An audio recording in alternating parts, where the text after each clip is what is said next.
High friends, welcome back to our YouTube channel. आज आपण पाहणार आहोत पापडाची चटणी। कधी कधी तोंडी लावायला काहीच नसतं आणि काय करावं हा प्रश्न पडतो। अगदी 2 मिनिटात तयार होणारी पापड चटणी पाहूया। चला तर मग व्हिडिओला लगेचच सुरुवात करूया। पापड चटणी करण्यासाठी उडदाचे पापड जे असतात आपण तळून घ्यायचेत।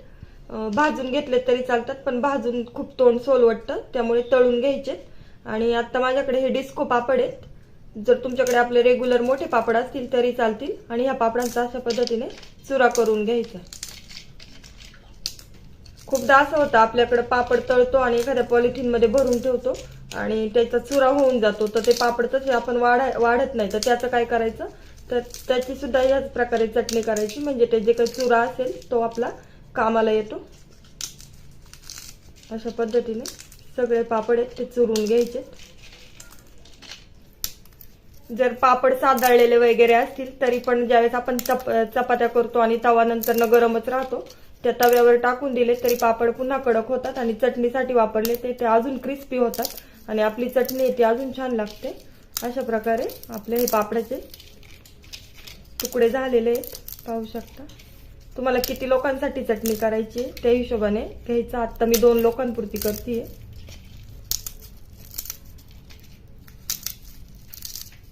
हाताने चुरायचा कंटाळा आला असेल तर थोडंसं काही एखादं लाटणं वगैरे जरी फिरवलं तरी पटकन तुकडे होतात याचे। आता हे डिस्को पापड तसे पण छोटे छोटेच आहे, त्यामुळे पटकन तुकडे होतात। तुकडे जास्त मोठे नाही ठेवायचे आणि फार भुगा पण नाही करायचा। अशा पद्धतीने मध्यम आकाराचे तुकडे करून घ्यायचे।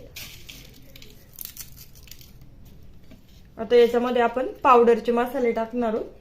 सगळ्यात पहिलं तर हळद, नॉर्मल हळद टाकायची। त्याच्यानंतर लाल तिखट तुम्ही तुमच्या चवीनुसार आवडीनुसार टाकू शकता, कितपत तिखट पाहिजे तितकं। हा आहे थोडासा गरम मसाला आणि आमचूर पावडर, थोडासा चाट मसाल्याचा टेस्ट येण्यासाठी। आणि हे जे कोरडच मिसळून घ्यायचे।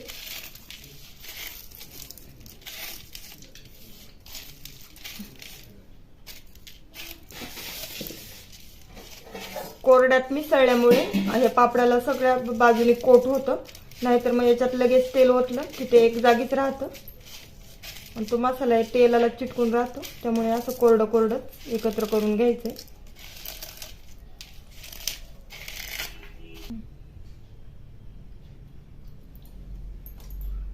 या स्टेजला आता तेल घालून घ्यायचे। तेल फार नाही घालायचे, थोडंच घालायचे, फक्त आपले पापड भिजतील इतपत।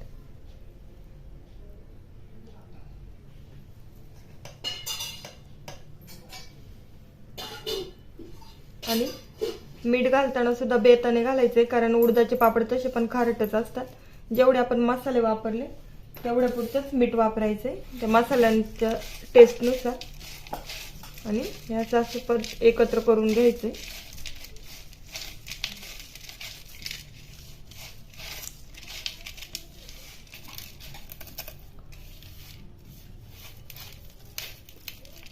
जरी तेल ओतलं आपण तरी पण ही चटणी ती अशीच क्रंची राहते। तेल टाकल्यामुळे ती भिजट होत नाही। 1-2-3 तासाने नंतर मग ती भिजट होती। त्यामुळे ज्यावेळेस आपल्याला खायची आहे किंवा जेवायला बसायचंय त्यावेळेसच करायला घ्यायची ही चटणी, आधीच करून ठेवायची नाहीये। अशा पद्धतीने आपली झटपट तयार होणारी पापड चटणी तयार झाली आहे। ही तुम्ही प्रवासाला जर न्यायची असेल तरी नेऊ शकता। फक्त ती अशी बनवून एखाद्या एअरटाईट कंटेनर मध्ये ठेवायची आहे। आता मी ही लगेच सर्व करून घेते।